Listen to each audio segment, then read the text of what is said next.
Halo YouTube, ketemu lagi dengan channel Balinese Culture and Hindu. Hari ini saya akan bertanding Banten untuk Hari Raya Kuningan untuk anak rantau. Niki Bantennya bisa diaturkan di pelangkiran atau biasanya kalau saya di sini sih saya aturkan di pelinggih taksu, pelangkiran, di dapur, di tempat kita biasanya atur Banten ya. Di sini saya sudah punya satu buah pisang. Kemudian di sini ada buah jeruk.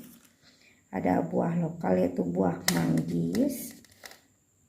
Ini juga ada buah jeruknya. Nah, di sini saya sudah punya sulangi yang isinya itu nasi putih dan nasi kuning.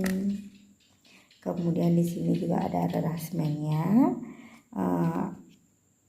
Sahur, kacang sahur dan niki calon nih.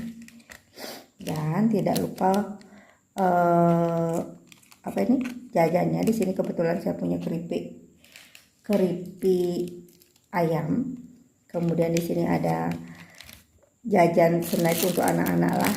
Kemudian ada jajan matahari. Nah, ini dia Banten untuk Hari Raya Kuningan untuk anak rantau. Nah, ini sampiannya di sini pakai stik kecil.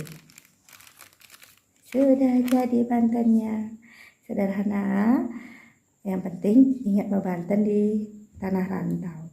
Sampai ketemu lagi di episode Mataning Banten lainnya. Bye bye. Salam rahayu. Semoga kita selalu sehat dan dalam lindungan Ide Sang Yang Dewasa Rahajeng Kuningan.